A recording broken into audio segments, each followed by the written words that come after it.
Bonjour et bienvenue dans votre rendez-vous hebdomadaire d'information sur Nyon Région Télévision. Nous consacrerons une large page à la politique nyonnaise avec notamment la répartition des dicastères pour la nouvelle législature à la municipalité de Nyon.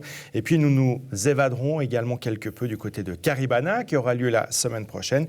Et puis un marathonien, pas comme les autres, viendra sur ce plateau pour nous raconter son exploit.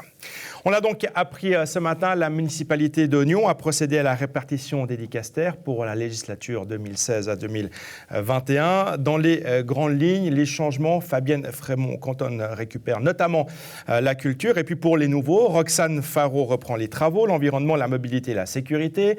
Maurice Gué s'occupera de l'urbanisme, de l'informatique et de la population. Et puis Vincent Hacker sera en charge des services industriels, des ressources et des relations humaines. Pour commenter cette répartition, j'ai le plaisir d'accueillir sur ce plateau Jackie Collomb, le vice-président du PIN, le parti des indépendants nyonnais. Bienvenue Jackie Collomb. Et puis Alexandre Démétriades, conseiller communal à Nyon et président jusqu'à il y a peu du PS nyonnais. On y reviendra tout à l'heure d'ailleurs. Premier mot, première réaction suite à cette annonce. On a quelques petits changements. Jackie Collomb, que vous inspire cette répartition ? Bon, je la découvre un peu en même temps que vous. Moi, je suis assez satisfait de cette répartition. Je pense qu'elle reflète bien l'équilibre des forces en présence, le résultat des élections.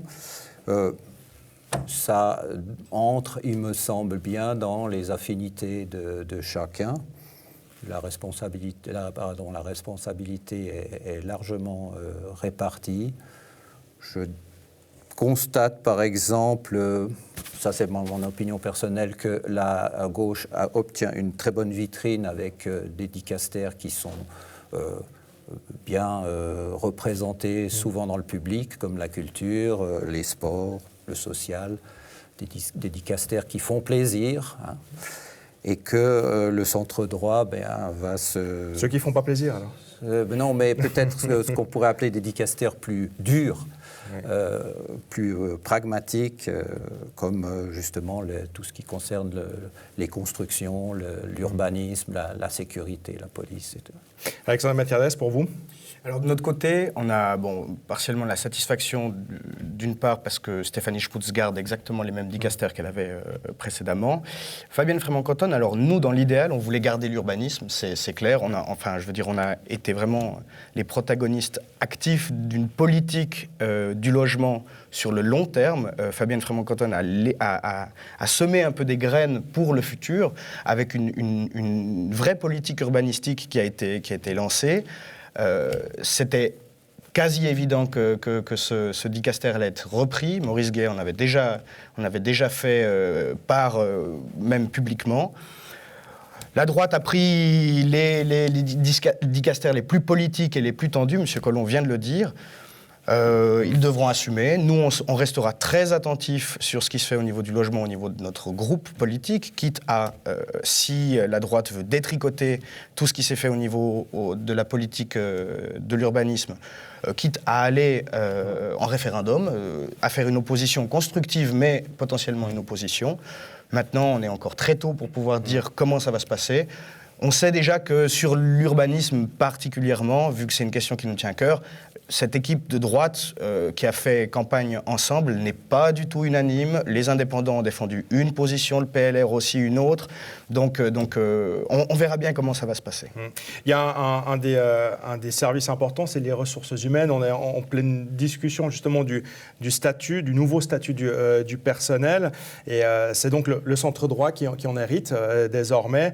C'est quand même aussi un sujet épineux, un service qui risque d'être compliqué. Oui, mais je pense que le centre droit a choisi de reprendre justement les dicastères qui ont posé problème. RH en est un. On est arrivé jusqu'à un blocage, ce qui me paraît paradoxal pour une élue socialiste d'arriver à un blocage avec le personnel de la commune. En ce qui concerne l'urbanisme, moi je pourrais répondre que quand même j'ai plutôt l'impression et nous avons l'impression qu'il y a eu un certain piétinement dans le développement des projets. Bien, comme l'a dit M.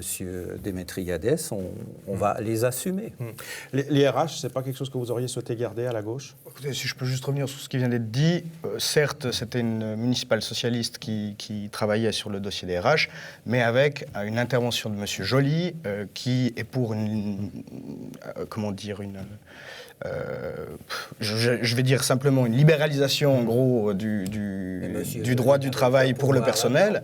Non, mais il a fait une motion, et puis il fallait une réponse à cette motion. Et c'est dans ce cadre-là que la réflexion a été entamée. Les discussions entre le personnel et la municipalité ont été très tendues.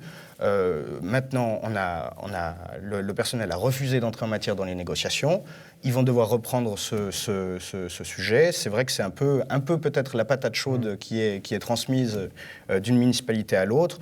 Mais nous, au niveau du Conseil, on va essayer de se battre pour éviter que comme dans plusieurs autres communes, le droit du personnel se délite entre guillemets. Quoi. Alors tout ça, c'est de la musique d'avenir. Puisqu'on évoque la nouvelle législature, on doit évidemment parler de l'actuelle qui prend bientôt fin. Donc ce sera à fin juin et c'est donc l'occasion de tirer un bilan. On vous fera réagir justement à ce bilan de législature qui nous est donc tiré par le syndic Daniel Rossella. Ce qu'on constate, c'est que c'est une législature charnière, puisque l'Union est en mutation, avec un développement démographique important. Nous avons dépassé les 20 000 habitants durant cette période. Évidemment que cette augmentation du nombre d'habitants implique des prestations supplémentaires, des équipements supplémentaires, des infrastructures qu'il a fallu voter. Durant ces 5 années, le Conseil communal aura voté 250 millions d'investissements, alors que la capacité d'autofinancement de la ville n'est que d'environ 15 millions par année. Donc évidemment, un effort important. Par chance, les taux d'intérêt sont relativement bas, même très bas. Et le fait d'augmenter la dette pour des infrastructures particulièrement nécessaires pour la population et des équipements de très bonne qualité font qu'on peut considérer que ce sont vraiment des investissements qui sont utiles et intelligents. Quels sont les points de satisfaction, les réalisations de cette législature ? Les réalisations de la législature, bien sûr, il y a quelques infrastructures qui ont été terminées, comme la déchetterie, le centre de la voirie, le parc de la Morache, l'immeuble d'appartements protégés. Mais ce qui est aussi important, c'est tout ce qui a été lancé. Je pense à la planification scolaire. 130 millions pour 3 établissements, dont le premier ouvrira à la rentrée. De manière moins spectaculaire, le skatepark, ça fait 20 ans qu'on en parlait, il est réalisé. Une auberge de jeunesse, ça fait 40 ans qu'on en parlait, elle est en chantier. Elle sera bientôt ouverte au début de l'année à venir. Et puis un certain nombre de programmes qui ont été lancés, notamment dans le domaine du logement. Il y a aussi des prestations qui sont là aussi pas toujours spectaculaires, mais dans différents domaines de politique sectorielle, que ce soit dans le domaine social, sportif, culturel, de l'environnement, de l'énergie, beaucoup de domaines dans lesquels des décisions ont été prises. Et je dirais que si on regarde tout ce qui a été fait, si on regarde toutes les décisions qui ont été prises et les projets qui ont été lancés, on peut être très satisfait de cette législature qui a été très lourde, très importante pour la ville de Nyon. Est-ce que l'exécutif a des déceptions ? Il y a un bémol dans ce bilan, c'est le cœur de ville. Ça avait été indiqué comme un projet phare. Nous avons la vision du cœur de ville, ça c'est un point extrêmement positif. Nous n'avons pas pu avancer aussi rapidement que nous le souhaiterions parce que, évidemment, il y a quelques contingences. On a eu le projet de Martinet où on n'a pas pu obtenir les ressources humaines nécessaires pour conduire ce projet. Il y en a d'autres qui ont pris un petit peu plus de temps, mais ces derniers mois, nous avons pas mal pu avancer, notamment par rapport au parking de Perton que nous souhaitons voir en sous-sol, de manière à pouvoir faire une place pour la population, d'augmenter par là même le nombre de places de parking proche du centre-ville, ce qui permettrait de mettre quelques zones piétonnes supplémentaires. Donc un vrai embellissement de la ville, on y travaille, c'est pas encore spectaculaire parce que c'est trop tôt pour venir avec un préavis, mais les projets sont lancés. Bilan satisfaisant donc tiré par le syndic, Daniel Rossella. Vous partagez cet optimisme et cette satisfaction, Jackie Collomb? Oui, sur le plan des réalisations ou de tout ce qui a été lancé, oui. De nouveau, je vais revenir là où ça fait un peu mal sur l'urbanisme.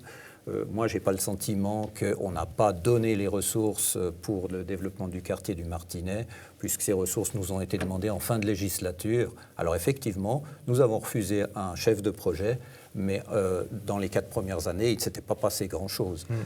C'est un petit peu court d'accuser le manque de ressources, sous-entendu pas allouées par le Conseil. Pour le reste, effectivement, on a des écoles en chantier, on suit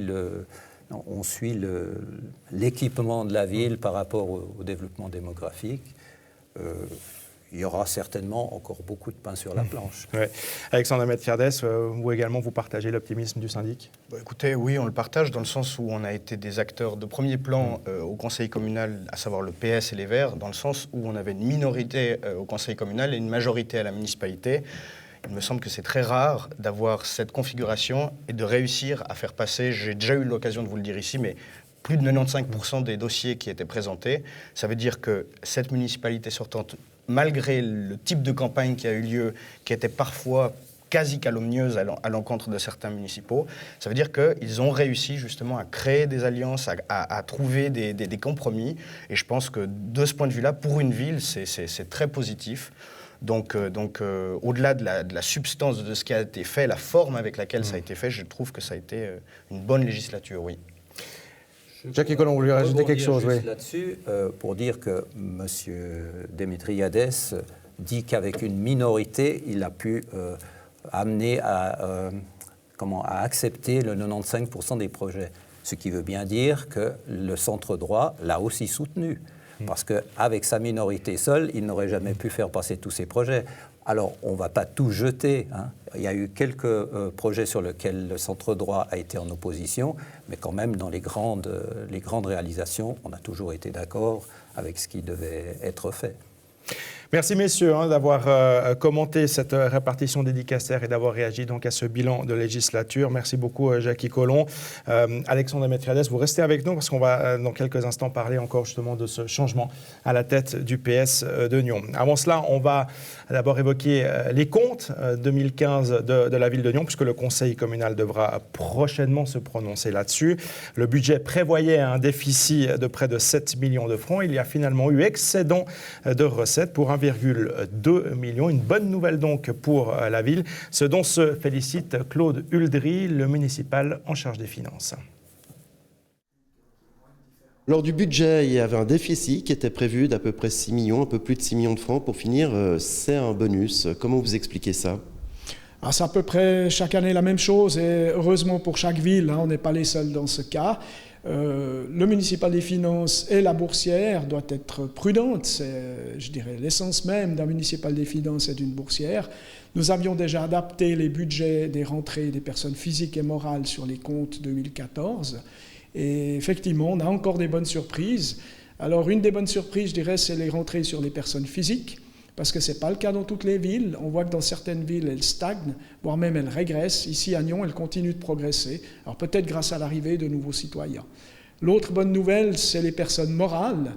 Mais comme un municipal des finances est toujours un peu aigri, ou voit toujours le futur, je dois dire que ces personnes morales nous inquiètent aussi par la RIE 3. Effectivement, aujourd'hui très performante, mais pour la RIE 3 qui se présente en 2018-2019, c'est probablement, selon nos statistiques, environ 4,2 millions de manque à gagner. C'est-à-dire 4,2 points d'impôt à aller chercher d'une autre manière sur des recettes ou éventuellement des nouveaux habitants, ce qu'on peut espérer, par exemple avec les jardins du Couchant. Le soleil va continuer de darder ses rayons sur les prochains exercices fiscaux communaux ou est-ce là la dernière vraie année de Vache Grasse ? Difficile à dire si les comptes seront bons. Par contre, pour le budget 2017, on peut espérer présenter un budget qui soit un peu moins déficitaire que celui de 2016. On espère, en tout cas, au service des finances, d'arriver à présenter quelque chose comme dans l'ordre de grandeur des moins 4,5 millions, c'est-à-dire 2 millions de moins quand même. 2018 sera un petit peu plus difficile probablement, entrée en service du reposoir par exemple, quand même pas mal d'EPT à la clé, d'emploi plein temps, et puis aussi la première partie de la RIE 3, environ 800 000 francs, c'était aussi un chiffre qui figurait dans les journaux, et 2019 reste une inconnue encore un peu plus grande. Est-ce que le spectre d'une hausse d'impôts va arriver? Ça fait plusieurs années que vous brandissez cette menace. Il y a eu des essais qui ont été avortés. Est-ce qu'il va falloir augmenter les impôts à Nyon prochainement, à court ou moyen terme? Alors je ne l'espère pas, mais ce n'est pas un sujet tabou. Mais je pense qu'avec une nouvelle municipalité de droite, on va privilégier les économies plutôt que la hausse d'impôts ou la recherche de nouvelles recettes avec des nouveaux habitants au développement des quartiers. La ville de Nyon qui souhaite par ailleurs acquérir une parcelle de 4 hectares à la Petite Prairie. Coût de la transaction 30 millions de francs. La somme est conséquente, mais en dessous des prix du marché. Et la ville y voit surtout une opportunité de pouvoir y construire à terme des logements et une zone artisanale. Je propose d'écouter à ce sujet le syndic Daniel Rossella. Il y a une opportunité assez exceptionnelle et rare de pouvoir accueillir près de 4 hectares de terrain. C'est clair que c'est cher, c'est 30 millions. Mais la municipalité d'aujourd'hui doit être responsable. Elle doit permettre aux futures autorités de pouvoir prendre un certain nombre de décisions, d'avoir la latitude de prendre des décisions. La future municipalité, elle, pourra décider le rythme qu'elle veut imposer à ce développement. Aussi, la typologie de logements qu'on voudrait avoir. Pour nous, ce doivent être des logements location essentiellement et dont une partie a des prix inférieurs au prix du marché. On souhaite aussi qu'il y ait des activités, ça veut dire de la zone artisanale qui est compatible avec le logement. Et puis nous souhaiterions qu'il y ait un programme d'utilité publique, une zone d'utilité publique. Là, c'est la prochaine municipalité qui prendra des décisions de ce type. Et puis le conseil communal doit aussi assumer ses responsabilités. Bien sûr que 30 millions, ça paraît cher, ça peut donner un peu le vertige, mais en même temps, je pense qu'il faut avoir le courage de prendre des décisions, en l'occurrence celle d'accepter cet investissement qui devrait nous permettre de maîtriser notre foncier. Et si on maîtrise notre foncier, on a beaucoup plus de latitude par rapport à l'influence du développement dans notre ville. On l'évoquait tout à l'heure, il y a donc du changement à la tête du Parti socialiste, section Nyon et environ. Alexandre Démétriades qui est resté sur ce plateau a donc passé la main à Danielle Pache. Vous êtes la nouvelle présidente. Bienvenue, Madame Pache. Vous reprenez donc le flambeau d'Alexandre Démétriades. Tout d'abord, peut-être vous, Alexandre, pourquoi est-ce que vous lâchez maintenant la présidence du PS? Alors, j'ai déjà eu l'occasion de m'exprimer auprès de la presse pour dire que, globalement, on arrivait à la fin d'un cycle, entre guillemets, avec les élections communales qui ont passé. Il s'agissait de renouveler le comité. J'ai décidé de ne pas me représenter. Les raisons, il y a 2 raisons principales. C'est d'une part les études, parce que des fois, c'est très compliqué de concilier les études avec la présidence d'un parti, surtout en termes de nombre de séances qui arrivent à peu près au même moment. Le rush universitaire et politique, c'est à peu près le même dans l'année. Puis autrement, ça fait un certain temps que je suis au Grand Conseil et j'ai remarqué que j'avais besoin de plus pouvoir, dans ma tête, me préoccuper de ce qui se passe au Grand Conseil, plus continuer à prendre mes marques, parce que je suis encore en train de prendre mes marques au Grand Conseil, mais m'approprier un peu les dossiers, plus réfléchir à ce qui se passe au niveau cantonal. J'avais besoin de ça un petit peu. Et donc voilà un peu les 2 raisons qui font que je voulais arrêter la présidence. Et vous, Danielle Pache, qu'est-ce qui vous a motivé finalement à reprendre justement cette présidence, sachant que voilà, Alexandre Démétriades vient de le dire, c'est quand même une lourde charge. Oui, tout à fait. Bon, il se trouve aussi que je ne suis pas nouvelle en politique communale. Ça fait plus de 14 ans que je suis active dans ma commune, tant au conseil communal, et maintenant je termine mon mandat de 11 ans à la municipalité d'Arzier-le-Muy. Je suis membre du comité du PS Nyon et environ depuis 10 ans. Depuis 2006. Et je termine également 3 ans de mandat en tant que vice-présidente du Parti socialiste vaudois. Ce qui veut dire que, en fait, j'arrivais à l'échéance de certains de mes mandats, de certains engagements. Et puis, du coup, s'est présentée cette occasion. On en a passablement discuté au sein du comité. Il faut savoir que c'est dans la continuité, finalement, de ce qui s'est passé jusqu'à présent. Nous avons la chance d'avoir une députée, Amélie Cherboin, qui vient de Coppet. Moi-même, donc membre depuis 10 ans du comité d'Arzier-le-Muy, nous avons quelques membres des extérieurs. Et puis, au passage à la proportionnelle, aux dernières communales, nous avons eu la chance d'avoir un groupe de gauche élu à Prangin, PS et Verts, ce qui fait que du coup nous sommes vraiment dans la continuité d'élargir finalement et de faire en sorte de se rendre compte finalement que la politique du PS qu'on peut mener ne se mène pas que dans les villes, mais également dans les extérieurs. Donc de ce fait-là, un complet changement, on va dire, au niveau du comité, disons un élargissement au niveau de la région, puisque notre section va de Terre-Sainte, passant par Saint-Cergue jusqu'au bord du lac vers Nyon. Donc c'était vraiment une volonté d'élargir cela, évidemment en prévision des cantonales 2017, mais également en prévision de la prochaine législature où d'autres communes vont passer à la proportionnelle.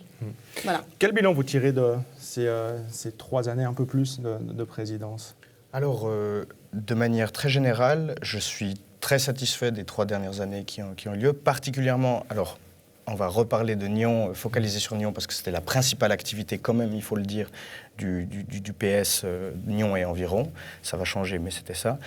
J'ai trouvé qu'au sein du conseil communal, l'EPS, justement, a vraiment réussi à jouer ce rôle de levier entre la municipalité qui avait une majorité de gauche et le conseil communal qui avait une minorité de droite. C'est un rôle qui est très particulier. Minorité de gauche, majorité de droite, excusez-moi. C'est un rôle qui est très difficile dans le sens où on n'a pas forcément toutes les marges de manœuvre. On aimerait bien pouvoir faire plein de projets, mais si on est minoritaire, on ne le peut pas. Et d'autant plus, si on a des municipales, on doit aussi savoir porter un peu une majorité. Et ça peut créer un peu des tensions à l'interne, donc entre les conseillers communaux. Et on a réussi largement à passer par-dessus ces tensions. Et on a réussi à se maintenir au conseil communal lors des dernières élections communales. De ce point de vue-là, on est content d'avoir nos 2 municipales qui ont été très bien élues au premier tour. On était très contents. Ça aussi, j'ai déjà eu l'occasion de le dire, mais il y a eu un petit changement comparé à la dernière législature où Daniel Rossella faisait 60% à lui tout seul, et nous, derrière, on avait 10% d'écart. Donc il y avait vraiment cette notion de locomotive qui tirait le reste de la gauche. Cette fois, on fait quasi le même score, les 2 municipales de gauche et Daniel Rossella. Ça veut dire qu'on n'est plus dans une logique de locomotive, mais plutôt d'interdépendance. Sans nous, il n'aurait pas passé, et sans lui, on n'aurait pas passé. Donc ça veut dire que le PS joue vraiment un rôle dans cette plateforme de gauche et dans la campagne qu'on a fait. L'aspect négatif, c'est évidemment la perte de la majorité à la municipalité. Il va falloir s'adapter. Maintenant, je suis certain qu'au niveau du conseil communal, par exemple, les conseillers auront beaucoup plus de marge de manœuvre, étant donné qu'ils n'auront pas de majorité à la municipalité à porter tout le temps dans les commissions et au conseil communal. Mais globalement, encore une dernière chose, moi, je suis personnellement très reconnaissant auprès du PS, parce qu'il faut rappeler quand même que j'avais seulement 21 ans quand j'ai pris la présidence. Et c'est rare qu'on confie des responsabilités comme ça et qu'on assume derrière le fait d'avoir confié des responsabilités. Et donc, de ce point de vue-là, je trouve que c'était très joli de laisser un poste comme ça qui est relativement important à quelqu'un de jeune. Et j'en suis vraiment reconnaissant à mon parti, quoi. Daniel Pache, quelle ligne vous allez donner à votre parti, à la section? Est-ce que ça sera dans la continuité de ce qu'a fait Alexandre Métriades, ou vous allez amener 2-3 ajustements, votre patte personnelle? Forcément, ce sera dans la même ligne, puisqu'on partage les mêmes valeurs. Donc déjà, ça va rester. Alexandre Démétriades reste membre de droit du comité, puisqu'on a des membres élus et des membres de droit. Il faut savoir que, porter une section, certes, on est à la présidence, mais c'est un travail d'équipe. Donc nous avons un comité, disons, largement représentatif de différentes... Nous avons des municipales, des députés, des membres de droit, des membres élus. C'est vrai qu'il n'y aura pas simplement de personnes nouvelles, qui ont été élus donc, dans ce comité, ce qui va donner certainement une impulsion aussi peut-être forcément différente quand il y a des personnes à la tête différentes. Maintenant, c'est vraiment de s'inscrire dans une région, c'est vraiment de porter les valeurs de notre parti au-delà des villes, dans des communes peut-être plus petites. Et pour ça, parce que la problématique, par exemple, du logement, ce n'est pas seulement une problématique nyonnaise, mais c'est une problématique d'industrie. Donc c'est ça qu'on va porter typiquement aussi au sein de la régionale, en vue des cantonales. Donc ça, c'est vraiment de porter les valeurs de notre parti. Maintenant, forcément, quand on change de président, il y aura peut-être 2-3 choses différentes, mais nous restons... notre comité, c'est vraiment, j'insiste là-dessus, c'est vraiment un travail d'équipe. C'est une personne à la tête, certes, mais avec d'autres personnes, et travailler dans le sens de la défense de nos valeurs. Merci beaucoup d'être venu nous en parler donc, avec cette nouvelle présidence pour le PS de Nyon et environ, Daniel Pache, qui est donc la nouvelle présidente. Merci d'être venu sur ce plateau pour nous en parler. Et puis c'est bientôt la fin de la saga de l'opticien Jacques à Nyon. D'ici une semaine, Yves Jacques devra avoir quitté ses locaux. On va retrouver le principal concerné puisque Florian Cavalleri est allé lui rendre visite. Alors Yves Jacques, bonjour. Bonjour. Ça y est, les cartons sont faits. Vous quittez, pas complètement, mais vous quittez au 31 mai. Cette arcade, c'est la fin de 80 ans de Jacques Optique à Nyon. 85 ans d'existence à Nyon. 85 ans, alors c'est vrai que ça fait très très mal. Ça touche énormément jusqu'au fond du cœur, quoi. C'est pas évident. Et quand on s'y attend, entre parenthèses, ça fait quand même 5 ans que ça dure, eh ben, il va falloir que je m'y résolve. Le grand-père, le père et vous, 3 générations d'opticiens dans ces murs. Oui, tout à fait. Mon grand-père a créé ça en 1929. Mon père a repris 159 et moi j'ai repris officiellement en 2002, mais j'y suis depuis 35 ans, quoi. Vous l'avez dit, hein, combat de 5 ans pour des arriérés de loyer, hein, ça peut arriver à tout le monde. Dans les grandes lignes, qu'est-ce qui s'est passé ? Il s'est passé que déjà, premièrement, la maison a été vendue. Donc, mon père et son frère ont vendu la maison. Et puis, avec des si on fait le monde, donc on n'est pas censé savoir ce que l'avenir nous réserve. Il est vrai que maintenant, la conjoncture, depuis les subprimes, est difficile à supporter. Et c'est vrai que la concurrence aussi à Nyon, ce qui s'est passé à Nyon, on va reparler des feux rouges, on va reparler des parkings, de l'augmentation des parkings, on va parler de la Poste aussi, qui a quand même déménagé, qui est quand même 25 à 30% de moins de chiffre d'affaires.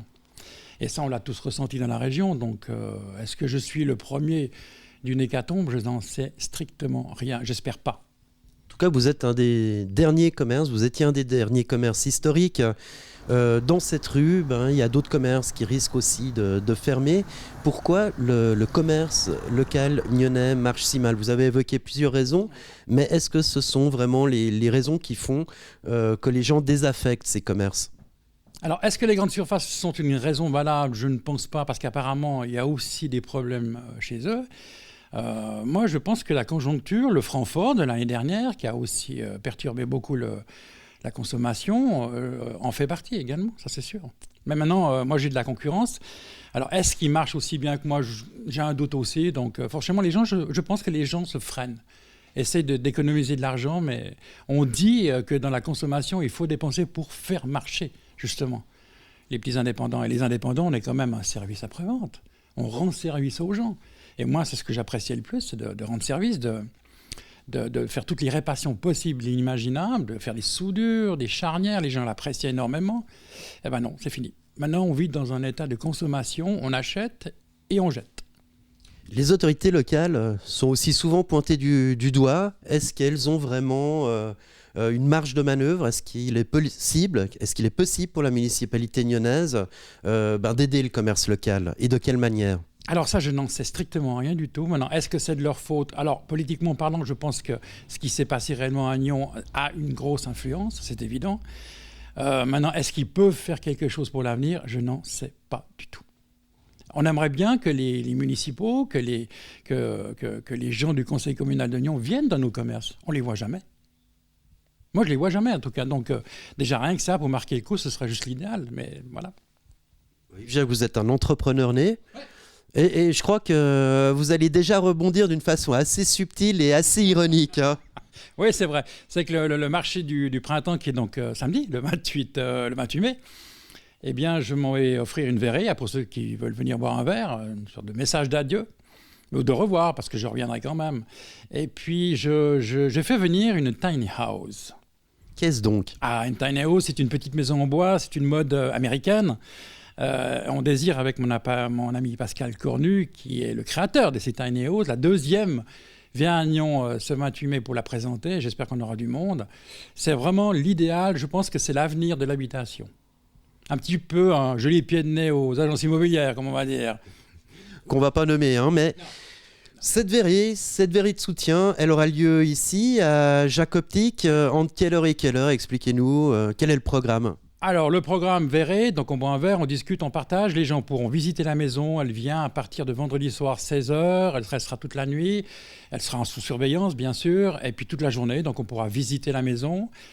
Devant votre commerce. Devant mon commerce. Et puis on verra ce que ça va donner. Mais je trouve que cette nouvelle mode d'habitation est vraiment géniale. Et je pense qu'il y a des gens qui sont intéressés par cela. On aimerait créer des villages tiny house, mais pour ça, il nous faut des terrains. Et en Suisse, forcément, les terrains ne sont pas évidents. Et surtout pas donnés. Yves-Jacques, un entrepreneur est mort, un nouvel entrepreneur est né. Il reste encore une petite question. Vous êtes connu notamment pour vos vitrines avec des petits lapins. Alors, ces petits lapins, ils deviendront quoi ? Ben, ils ne reviendront plus. Malheureusement, ils n'en reviendront plus. C'est vrai que j'ai souvent entendu dire, enfin j'ai entendu dernièrement sur un site comme Facebook par exemple, que c'était pas forcément la cause, n'était pas forcément à cause de la commune, n'était pas forcément à cause de la concurrence, mais plutôt peut-être une réaction de ma part. Alors réaction, je vais quand même répéter à cette dame, à cette personne que j'ai réagi, puisque mes vitrines sont connues à Nyon. Tous les 2 mois, je faisais une jolie vitrine, les gens appréciaient mon travail. Ce que je faisais, j'ai toujours considéré que la vitrine était une carte de visite. Et c'est vrai, mais malheureusement, j'en paye le prix fort. Yves-Jacques, pour conclure cette interview, en un mot, est-ce que vous conseilleriez à un entrepreneur de venir s'établir pour monter un commerce à Nyon ? J'aimerais bien, moi je suis pas négatif, au contraire je suis très réaliste. Mais oui, mais pourquoi pas ? Mais si c'est moi ce que je désire par exemple c'est une épicerie, rien que dans la rue, une épicerie, une bonne épicerie, ça marcherait. Moi j'ai un ami à Prangin qui a une épicerie qui marche super bien. Donc tout ce qui est côté alimentation, eh bien moi je suis sûr que ça marche. Et puis il faut aussi une diversification de commerce. Pas 45 agences immobilières, pas 60 coiffeurs et pas 9 opticiens comme on en trouve ici à Nyon. C'est ça le gros problème. Donc on a besoin d'autre chose. Yves-Jacques, merci beaucoup. Je vous en prie, merci à vous d'être venu, c'était sympa. Puis à tout bientôt, on se reverra. Bye bye. Un projet de foyer pour requérants d'asile à Aisin fait réagir les habitants de la commune. Un rassemblement d'habitants appelé Aisin Équitable s'est créé suite à l'annonce de ce projet. Laurence Mathieu, vous êtes le président de cette association. Bienvenue à vous. Tout d'abord, pourquoi avoir tout d'un coup décidé de créer cette association ? Les choses ont commencé par des discussions entre voisins. On avait appris le projet dans la presse en disant qu'il y avait un projet de construire un centre de 120 requérants à Aisin, qui est un petit village de 1400 habitants. Donc les gens étaient un petit peu étonnés de la taille du projet par rapport à la commune, sachant que ça représentait 8% de la population. Et en discutant autour de nous, on s'est rendu compte que personne n'avait d'informations. Donc après, on est allé vers la municipalité en essayant de demander de l'information. On s'est rendu compte que ni la municipalité n'avait d'informations. Et donc, on s'est dit il faut se rassembler pour demander de l'information par rapport à ce projet. On pense que la taille du projet par rapport à la taille du village va susciter un certain nombre de discussions qu'il faudrait entamer et pas nous mettre devant le fait accompli. Donc, on s'est réunis par rapport à ce projet-là. Mais est-ce que c'est la taille du projet qui pose problème ou le simple fait d'accueillir des requérants d'asile qui est problématique dans votre commune ? C'est la taille du projet, d'où le nom de l'association. On avait cherché à trouver un nom et à dire quel est vraiment le cœur du problème. Et le cœur du problème, c'était la disproportion du centre, le fait de ne pas intégrer la population dans le processus de dialogue. Et c'est pour ça qu'on a choisi ce nom équitable, pour bien faire comprendre aux gens que le projet n'était pas contre l'accueil des requérants, mais contre la déraison, je dirais. Alors, il y a eu une séance d'information pour la population la semaine dernière. C'est ça. Quel a été le retour ? Comment vous avez ressenti justement la population ? Déjà, il y a eu, c'est quelque chose qu'on ne savait pas, et donc on a fait salle comble. Il y avait environ 120 personnes d'après nos décomptes, donc on a dépassé largement. On pensait qu'il y aurait une 50aine de personnes, donc il y a eu une forte mobilisation de la population, avec des débats qui étaient assez constructifs entre des gens qui étaient justement de toute opinion différente, et par contre des gens qui étaient vraiment un petit peu remontés sur la manière de faire. Il y avait une phrase qui représente un petit peu, je dirais, une question qui représente un petit peu tout le débat. Il y a quelqu'un qui nous a dit, écoutez, moi je suis étranger, mon fils est suisse. Je suis assez étonné, chez vous, en Suisse, on vote pour la couleur des boîtes aux lettres, et ici, pour un projet qui est aussi important, aussi considérable, la population n'est pas consultée. Donc ça représente vraiment le ton de la séance, quoi. Le fait que la parcelle appartienne au canton et non à la commune, est-ce que c'est finalement un obstacle dans la mesure où la commune n'a peut-être pas forcément son mot à dire, elle subit aussi un peu? Ah, ça, c'est justement, c'est aussi un des sujets, c'est que derrière, souvent on dit le terrain appartient au canton. Si quelqu'un a un terrain, est propriétaire d'un terrain, il peut faire ce qu'il veut, mais là, la question, c'est que le canton, c'est l'État, il est représentant de la cohésion entre les communes, de cette répartition équitable. Donc c'est aussi le devoir de l'État de se dire derrière, je dois assumer une répartition équitable, mais pas seulement par équité, mais aussi pour que ça se passe bien. Donc toutes les communes qui reçoivent un taux important de requérants disent, nous, ça se passerait beaucoup mieux si ce taux de requérants était beaucoup plus faible. Et quand on voit la disproportion du projet qu'a Ézin par rapport à tous les autres projets, il y a seulement 7 centres collectifs dans tout le canton. Ézin, c'est un tout petit village au niveau du canton. C'est absolument incompréhensible et on ne crée pas un projet pour que ça se passe bien et ça risque d'être un mauvais exemple dans l'avenir. Quel est le plan d'action maintenant de l'association? Qu'est-ce qui va se passer dans les prochaines semaines? Dans la ligne de l'association, la première démarche, c'est que nous, on a dit on est une association raisonnable, donc on essaye d'avoir une action concertée avec à la fois le canton et les VAM. Donc pour le moment, au niveau du canton, on a un petit peu une non-réponse. Est-ce que vous vous sentez écouté? Est-ce qu'on vous prête une oreille? Côté de la municipalité, oui, elle nous a reçus, et malgré nos relances au niveau du canton, toutes nos demandes restent lettres mortes. On va rencontrer les VAM à ce sujet-là, donc on va voir si on est dans une démarche de concertation, et c'est effectivement la première étape de dire derrière, les choses de manière intelligente et raisonnable, elles se font dans la discussion et dans la concertation. Alors après, effectivement, si cette démarche, elle n'aboutit pas, je pense que le problème, il dépasse le cadre du village. C'est un problème qui est au niveau du canton, qui est sur le problème de l'organisation de l'accueil des requérants. Et je pense que ça cache quelque chose derrière. Il y a un certain nombre de dysfonctionnements qui montrent que derrière, il y a un problème beaucoup plus général que le simple cas de notre village, quoi.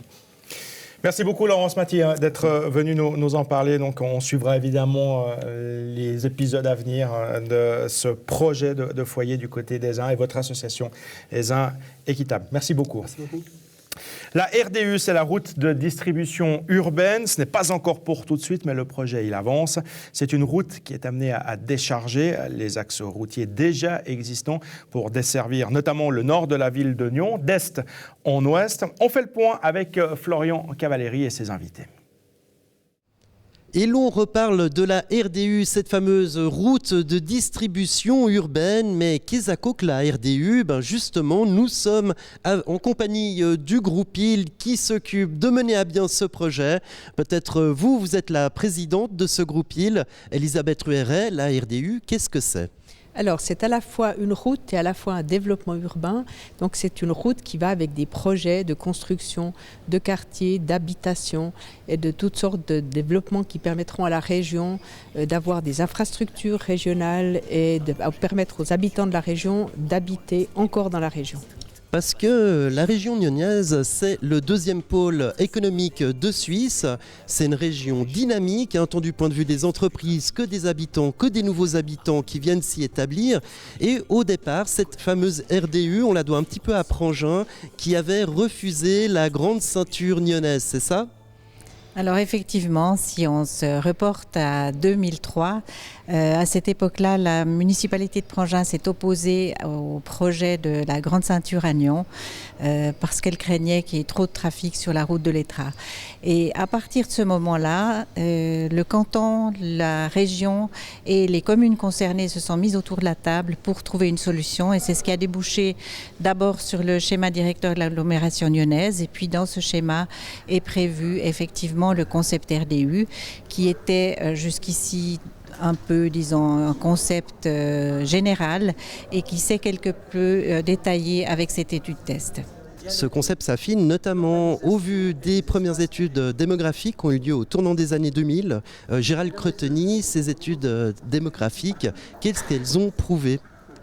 Alors, c'est des études qui démontrent déjà depuis plusieurs années que nous sommes toujours en retard finalement, c'est-à-dire qu'elles nous prévoient des augmentations démographiques extrêmement importantes et on n'y croit pas. Aujourd'hui, très clairement, les observatoires tant de Genève que de Lausanne prévoient une augmentation pour la région d'environ 30 000 habitants d'ici 2030. C'est environ 120 à 130 000 habitants pour le canton. Donc tout le monde actuellement sur l'arc lémanique travaille pour essayer de préparer finalement cette arrivée de nouveaux habitants. Alors, il y a un schéma directeur de l'agglomération nyonnaise dont est issu justement le groupe IL. Le groupe IL qui a lui-même engagé un chef de projet. C'est vous, Philippe Rueg. Vous êtes arrivé dans cette grande aventure il y a un petit peu plus de 2 ans pour dégrossir ce projet, pour expliquer un peu votre travail.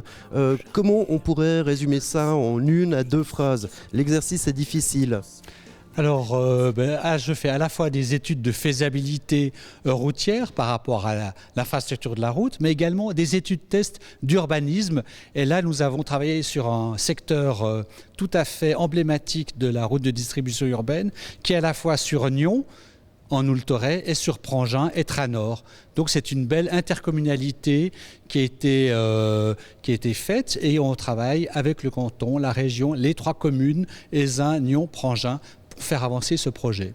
Alors là, on est justement aux études tests, la présentation de ces fameuses études tests qui ont commencé fin de l'année passée.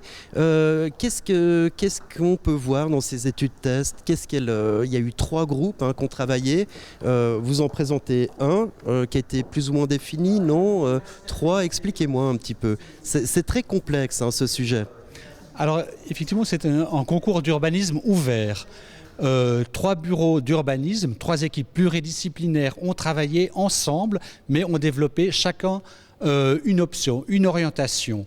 Et à la fin de ces orientations, le collège d'experts, composé notamment du groupe IL RDU, a émis un certain nombre de pistes, de recommandations qu'on trouve dans l'exposition et qui sont exposées, et également l'idée de mettre en place une stratégie de mise en œuvre. Voilà, c'est une stratégie, je crois, qui est composée de 8 points, mais en gros, pour appliquer, sans entrer dans les détails de ces 8 points, en gros, on se dirige vers quoi finalement ? Alors, on se dirige vers un projet qualitatif, par exemple en prévoyant une route paysagère, également des bonnes liaisons piétonnes cyclables, mais également par exemple des regroupements de services ou d'activités intéressantes. L'idée, c'est de les regrouper le long par exemple d'une allée plantée en continuité de Changin. Mais également l'idée, c'est de tranquilliser le trafic le long de la route de l'Étra qui arrive actuellement à saturation. Et puis également de faire une intercommunalité entre Nyon en Oultoret et de l'autre côté, du côté de Prangin-Étra. Elisabeth Rueret, vous êtes municipale à Nyon, vous terminez cette législature. Madame Beau aussi, comment vous allez transmettre le témoin? Parce que c'est très complexe, il faut des années, je pense, pour être au fait de tous les détails de ce projet. Et pourtant, cette route, cette RDU, devrait être construite en 2025-2030, c'est ça ? Alors, on ne peut pas donner de date encore pour l'instant, mais c'est vrai qu'on est arrivé à un stade du projet qui fait que les suivants pourront le reprendre avec des bonnes pistes à suivre. Et ce qui est important, c'est qu'il y ait une volonté politique de réaliser ce projet, qui est un magnifique projet pour la région, mais qui demandera des volontés pour passer par-dessus les obstacles qui existent quand même, quand on voit ce qui est devant nous, soit au niveau des alignements ou des SDA respectés, ou toutes sortes de contraintes qui sont là, mais qui sont toutes surmontables. Donc la volonté politique sera importante dans ce dossier. Alors on verra ça va se poursuivre sur plusieurs législatures. Le mieux, c'est pour l'instant de venir soit à Prangin, soit à Nyon, où ces maquettes seront exposées. Et je crois même que vous, en tant que chef de projet, vous assurerez une présence pour répondre aux questions des citoyens. Oui, tout à fait. Je serai là tous les jours entre midi et 2h, et même le samedi entre 9h et midi et demi, tant à Nyon qu'à Prangin. Et rappelez-nous les dates. 30 secondes. Attendez, je vais les rappeler moi. Donc, à Prangin, c'est du 26 mai au 1er juin, et à Nyon, ce sera du 3 juin au 9 juin à la salle de la Grenette. Romandie Formation s'installe à Nyon afin de répondre à la forte demande dans la région. Frédéric, bonjour, bienvenue sur le plateau. Vous êtes directeur du département de la formation du centre patronal. Alors d'abord, en quelques mots, qu'est-ce que Romandie Formation ? Romandie Formation, c'est la marque des cours qui appartiennent au centre patronal. Et sous cette marque-là, nous formons chaque année 5000 adultes soit pour des formations continues dites courtes de quelques jours ou pour des cours beaucoup plus longs de brevets, de diplômes, des formations supérieures. Environ 1000 personnes chaque année font ces cursus longs. Alors vous venez à Nyon, vous vous installez à Nyon, c'est une antenne que vous ouvrez là, justement parce qu'il y avait de la demande. Oui, nous avons la chance de connaître une forte croissance de clientèle pour notre marque de cours. Et une partie de cette croissance se fait dans la région de Nyon. Il était devenu indispensable de rapprocher l'offre de cours du lieu soit de travail, soit d'habitation de nos clients, raison pour laquelle nous venons nous installer à Nyon. Alors il y a 2 formations qui sont proposées dans un premier temps, mais j'imagine que l'éventail là, va vraiment s'élargir. Oui, dans un premier temps, nous avons fait le choix de 2 formations, une aux ressources humaines et une dans le domaine de la fiduciaire, pour des questions de demande et de croissance de ces 2 marchés. Mais effectivement, l'objectif est bien durablement de développer nos activités dans la région entre Lausanne et Genève. C'est dans les locaux de l'école Moser qu'auront lieu ces différentes formations. Pourquoi l'école Moser ? Parce que c'est une école que nous connaissons bien. Nous travaillons avec pour l'orientation d'un certain nombre de leurs jeunes élèves. Et puis, l'école fait partie également de l'association vaudoise des écoles privées. Donc, c'est une école partenaire à laquelle nous faisons confiance. Est-ce qu'aujourd'hui, on peut dire, on doit dire, je dirais même que la formation continue, c'est une nécessité pour les employés de secteur très très large finalement? Oui, la formation continue est une nécessité pour progresser non seulement dans sa vie professionnelle, mais aussi d'un point de vue très personnel. Et surtout, les formations supérieures, c'est l'axe sur lequel nous voulons travailler. Les formations de brevets et de diplômes sont incontournables pour former les cadres d'entreprise. Chaque année, 16 000 candidats passent ces examens fédéraux avec succès. Et l'économie nationale, mais l'économie vaudoise et régionale ici, dans la région de Nyon, a impérativement besoin de personnes qualifiées, formées, et nous sommes là pour ça. Donc oui, la formation est une nécessité absolument incontournable. La panoplie, elle est très large. Ça va de cours sur une seule journée, vraiment on va dire du rafraîchissement et un apprentissage très bref, oui, à justement des formations qui sont très longues, qui sont dispensées sur plusieurs mois. Cela va de 4 périodes pour les plus courtes jusqu'à 1000 périodes pour les plus longues. Effectivement, c'est un éventail. Cette diversité, elle est indispensable en fonction des projets personnels et professionnels de nos clients. 1000 périodes de cours, c'est une vraie aventure, sachant qu'on double généralement ces périodes par du travail personnel à domicile. Donc, c'est un investissement majeur pour ces personnes. Il y aura donc des séances d'information prochainement justement pour ces formations que vous allez proposer sur la côte. Et toutes les informations, évidemment, c'est sur votre site internet pour voir effectivement si d'autres formations sont donc proposées à l'avenir. www.romandieformation.ch. Merci beaucoup Frédéric. Merci bonjour d'être venu nous en parler. Et puis c'est bientôt parti pour la saison des festivals en plein air. Le premier, eh bien, ce sera le Caribana, à partir de mercredi prochain, du côté de Cran. On va entendre Lise Mermillot, elle est responsable du sponsoring, et elle va nous livrer quelques informations pratiques. Le Caribana Festival, c'est dans une semaine, du 1er juin au dimanche 5 juin. Et je suis avec Lise qui est en charge du sponsoring. Lise, est-ce que le terrain est bientôt prêt à accueillir les premiers festivaliers ? Bien sûr, bonjour Florian. On est presque prêt. Comme vous voyez, il nous reste encore bien sûr quelques tentes à monter, quelques ajustements à faire, mais les équipes sont sur le terrain, ils sont prêts, ils sont tous là pour accueillir les premiers festivaliers, comme tu l'as si bien dit.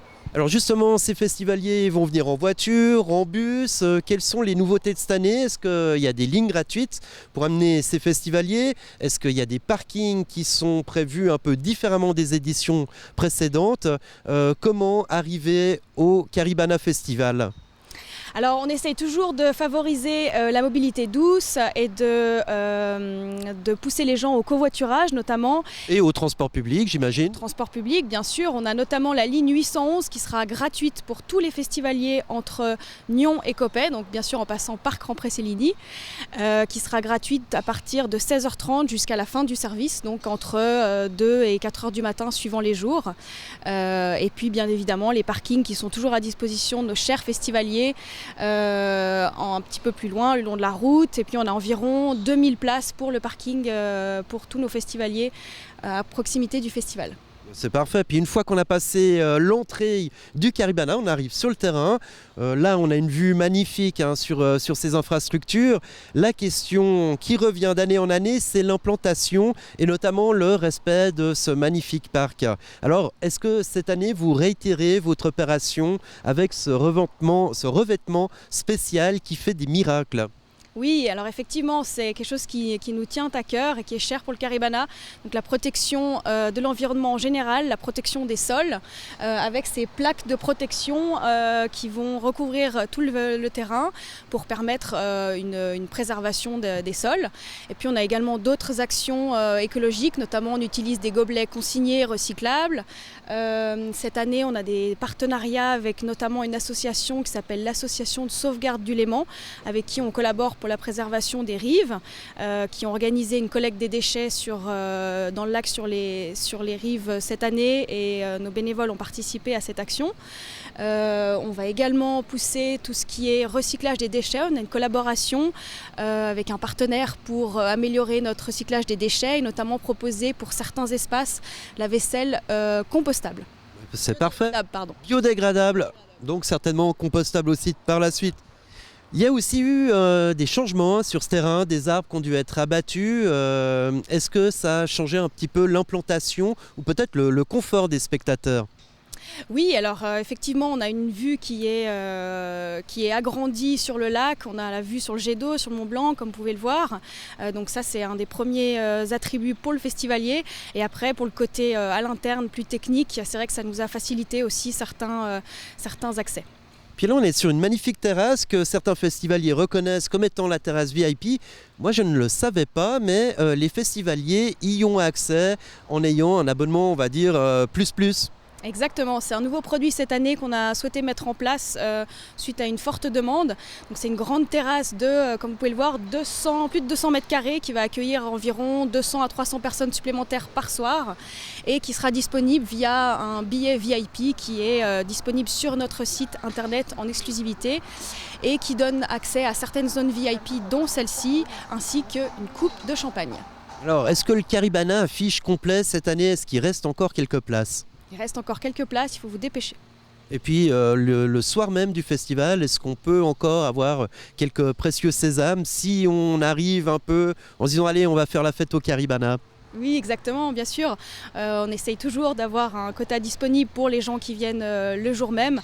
Maintenant, ça dépend un petit peu toujours de la disponibilité. Et puis, on a des tarifs aussi de prélocation qui sont avantageux pour les festivaliers jusqu'à encore quelques jours. Donc, on encourage toujours bien évidemment les gens à acheter leurs billets à l'avance. Eh bien Lise, responsable du sponsoring, merci beaucoup. On précise encore une fois que le Caribana, le plus grand des festivals ou le plus petit des grands festivals, débute le 1er juin prochain. Il se terminera le dimanche 5 juin.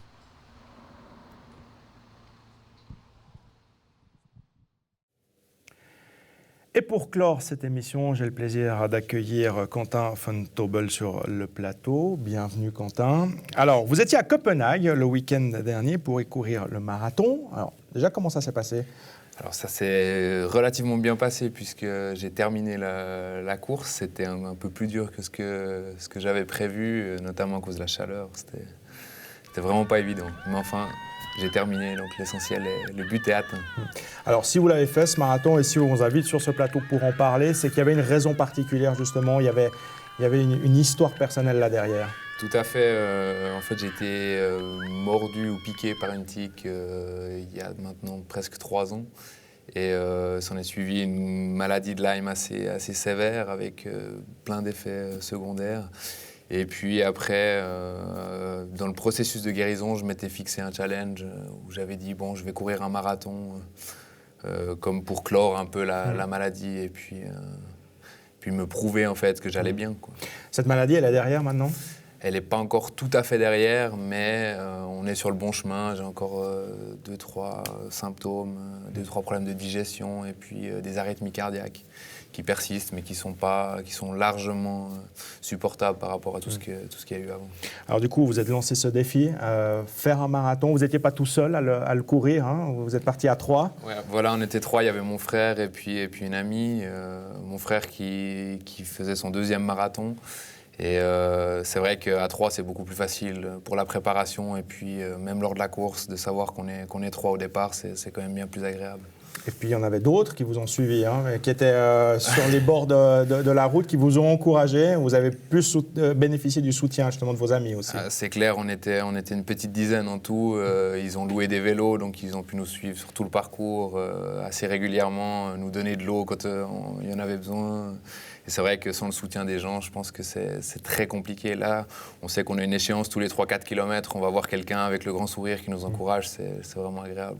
Bon, la moralité de l'histoire, c'est qu'effectivement, une tic, et on en parle de plus en plus, c'est pas anodin. Et il faut effectivement faire extrêmement attention à ça. Alors c'est clair, si on en parle aussi beaucoup aujourd'hui, je pense que c'est parce que les cas, il y a de plus en plus de cas. Moi personnellement, si j'avais été informé comme on l'est aujourd'hui il y a 3 ans, je pense que j'aurais fait beaucoup plus attention parce que j'avais le fameux cercle sur le ventre. Et vous auriez réagi plus vite, justement. J'aurais pu réagir et les traitements fonctionnent très bien s'ils sont pris très tôt. Le problème, c'est souvent que si on laisse traîner ou si on ne voit pas, là, à ce moment-là, ça prend des proportions qui sont bien plus graves que ce qu'on pourrait imaginer. Ouais, et comme c'est un peu la saison, donc voilà. Attention, précaution, ne prenez pas cela à la légère.